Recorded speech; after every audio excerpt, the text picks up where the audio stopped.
जेठ महीने की जो कृष्ण पक्ष की जो एकादशी उसका नाम है अपरा एकादशी।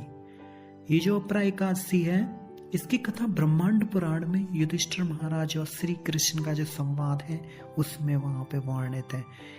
एक बार ना महाराज युधिष्ठिर ने भगवान कृष्ण से पूछा, हे प्रभु, ये जो जेठ मास की जो एकादशी है कृष्ण पक्ष की, इसकी क्या महिमा है, आप मुझे बताइए। तो युधिष्ठिर के ऐसे क्वेश्चन को फिर भगवान कहते हैं कि युधिष्ठिर, लोगों के कल्याण के लिए तो आपने बहुत अच्छा क्वेश्चन किया है। ये जो एकादशी है ये तो इतनी पुण्य देने वाली है भक्तों को और बड़े बड़े पापों के ढेरों को खत्म कर देती है, ऐसी एकादशी है। तो इस एकादशी का नाम है अपरा एकादशी। एक बार महाराज रुक्मांगद एक राजा थे, वो अपने राज्य में बहुत सुंदर उन्होंने एक बगीचा बनाया था फूलों का। वो इतना सुंदर था कि लोगों के लिए एकदम वो स्पॉट बन गया, मतलब दर्शनीय तीर्थ स्थल बन गया। अब तो उस बगीचे में वहां लोग आते जाते, वहां पे मतलब फल फूल भी तोड़ के ले जाते थे, फूल वगैरह। तो राजा को ना क्या हुआ कि लोग अब तो फूल तोड़ ले जाते, तो राजा के लिए तो एक फूल भी मतलब मिलना मुश्किल हो गया। अब तो वो जो बगीचा है वो एकदम जैसे उजड़ उजड़ सा गया मतलब। तो राजा उदास हो गए, उन्होंने चौकीदार लगा दिए। अब तो लोगों ने तो चलो फूल बंद कर दिए तोड़ने, परंतु फिर भी जो है फूलों की चोरी होती रही। अब तो कोई मतलब सबूत भी नहीं मिल रहा, कोई ठोस परिणाम भी नहीं मिल रहा है वहां पे। तो बहुत सारे उपाय किए, कोई प्रभाव नहीं पड़ा, क्योंकि अब जो फूलों की चोरी हो रही है वो मनुष्य तो कर नहीं रहे। अब वो पकड़ में आ जाएंगे अगर मनुष्य करेंगे तो। वो तो स्वर्ग के देवी देवता अप्सराएं वो तोड़ने के लिए आते थे, अब उनको कैसे पकड़े। तो अब तो राजा ने जो उनके कुल पुरोहित थे अब उनके पास आए कि गुरुदेव कुछ समस्या और समाधान बताइए कुछ।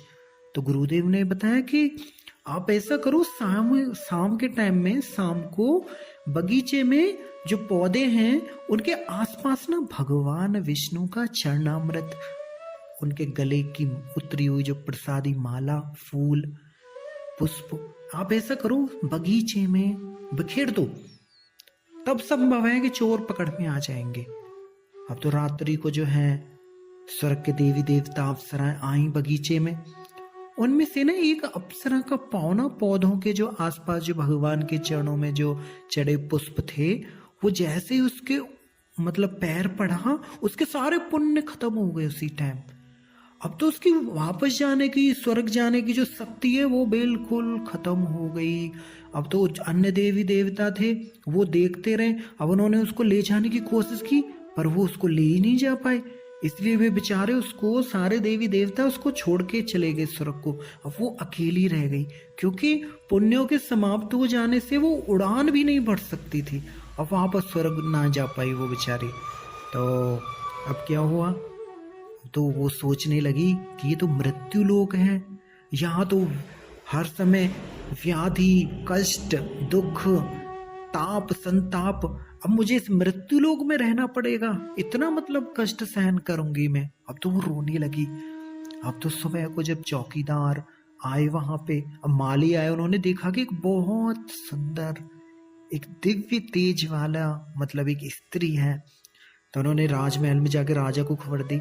राजा वहां पे आया, अप्सरा को देखा, उसका इतना सुंदर रूप, वो तो राजा उसके अंदर दुर्गा, लक्ष्मी, सरस्वती ऐसी देवियों की कल्पना कर रहा है। उन्होंने प्रणाम किया राजा ने। राजा पूछता है, देवी आप रो क्यों रही हो, आपको क्या कष्ट है, क्या परेशानी है आपको। तो वो देवी जो है बता दिया उसने सारा कि महाराज ऐसे ऐसे होता था, तो मैं अब वापस स्वर्ग जाना चाहती हूँ, क्योंकि अब मृत्यु लोक में तो देखो, मनुष्य लोक में तो बुढ़ापा जल्दी आ जाता है, शरीर रोगग्रस्त हो जाता है, वैसे भोगों की इच्छाएं खत्म ही नहीं होती हैं। तो महाराज आप ऐसा करो, यदि आपकी प्रजा का कोई भी स्त्री है या पुरुष है, मुझे अपनी एक एकादशी का फल दान दे देगा तो मैं वापस जा सकती हूँ। एकादशी के फल से मैं एक कल्प तक जो है स्वर्ग में भोग सकती हूँ। अब तो राजा रुक्मांगद को तो एकादशी के बारे में कुछ पता ही नहीं था। उन्होंने अपने राजगुरु जी से पूछा, गुरुजी ने भी मना कर दिया कि मैं तो आज पहली बार एकादशी के बारे में सुन रहा हूँ, व्रत के बारे में। जब कुल गुरु को ही नहीं पता तो राजा को कैसे पता होगा। तो राजा ने क्या किया, नगर में ढिढोरा पिटा दिया कि जो भी इंसान, जो नागरिक एक एकादशी व्रत का फल दे देगा उसको इनाम दिया जाएगा। अब तो 3-4 दिन तक कोई भी नहीं है सामने। अब तो उन्होंने इनाम बढ़ाते बढ़ाते अपने आधा राज्य जो है, आधा राज्य बढ़ा दिया कि मैं आधा राज्य दे दूंगा अगर कोई व्यक्ति एकादशी व्रत का इसको दे देगा फल। अब तो कोई ऐसा नहीं आया। तो अप्सरा ने क्या किया, मन मन में यमराज का जो गण है चित्रगुप्त, उनको याद किया। चित्रगुप्त ने जो है देखा, चित्रगुप्त की प्रेरणा से अप्सरा को जो है पता चल गया कि राजा के राज्य में ना एक सेठ है जिसकी स्त्री ने ना एक बार मजबूरी में ना एकादशी व्रत का पालन कर लिया था। अब तो सेठ का पता मतलब जानते हुए जो है राजा को जो है सेठ के बारे में पता चल गया। तो वो जो सेठ है जिसकी स्त्री ने मजबूरी में जो व्रत किया था, वो उसने कैसे किया था मजबूरी में। देखो वो जो सेठ है ना, एक दिन ना सेठ की जो स्त्री है घूमते घूमते ना अपने घर के पास ना एक एकांत में एक गोदाम था, वो जो है वहां पे जो है सामान देखने चली गई। अब जो सेठ है, सेठ के नौकरों को तो मालूम नहीं था कि सेठानी गोदाम में अंदर है। अब वो तो जो है सेठ के बुलाने पे गोदाम का ना बाहर से ताला लगा के ना चले गए। अब नौकर चले गए, सेठानी अंदर बंद रह गई, दरवाजा पीटा। अब तो वहां एकांत है, कोई है भी नहीं, कोई आवाज भी नहीं उसकी सुन सकता। तो परेशान सेठानी अब क्या करे, रात में वो है बिना खाए पिए वहीं सो गई, ये सोच करके सुबह को अगर कोई खोल देगा तो मैं मतलब हो जाएगा। तो सेठानी का देखो भाग्य, देखो अगले दिन भी जो है दुकान की छुट्टी थी तो कोई भी नहीं आया अगले दिन भी। अब तो भूख प्यास से जो सेठानी है बिल्कुल व्याकुल हो गई, और उधर सेठ और सारे उसके घर वाले परेशान हो गए कि पता नहीं कहाँ है, कहाँ मिलती है, ढूंढो उसको। अब तो गोदाम की तरफ तो किसी का ध्यान नहीं गया क्योंकि सेठानी पहले वहां पे इतना जाती नहीं थी। तो छुट्टी जब खत्म हो गई अगले दिन, तो सेठ के नौकरों ने जो है दरवाजा खोला आके, तो देखा वो बेहोशी की हालत में सेठानी पड़ी है।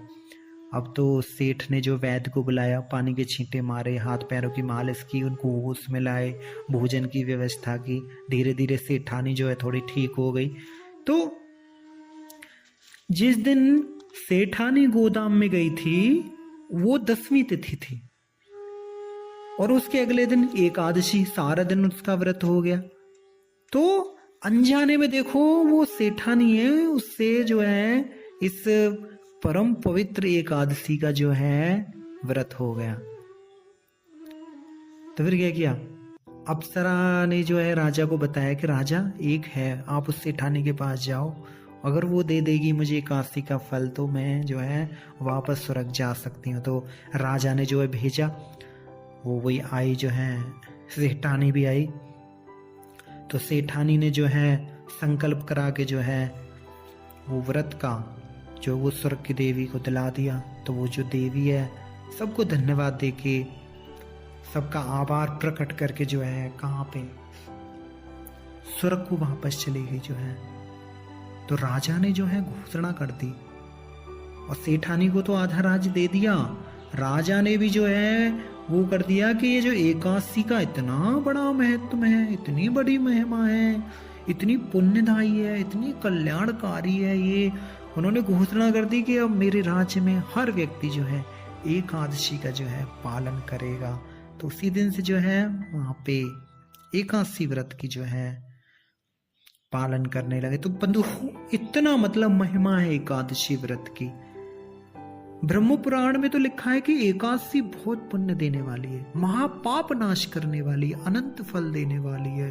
ब्रह्म हत्या, गो हत्या, भ्रूण हत्या, स्त्री गमन, झूठ बोलना, झूठी गवाही देना, किसी की झूठी प्रशंसा करना, कम तोलना, वेद पढ़ते पढ़ाने के नाम पर दूसरों को ठगना, काल्पनिक ग्रंथ लिखना अपनी मर्जी से, बहुत बड़े बड़े पाप जो है बंधुओं इस व्रत से जो है समाप्त हो जाते हैं। तो हम सभी को जो है भगवान की प्रसन्नता के लिए ये एकादशी का व्रत पालन करना चाहिए। एक बार सभी मेरे साथ बोलिए, हरे कृष्णा कृष्ण कृष्ण हरे हरे, हरे राम राम राम हरे हरे।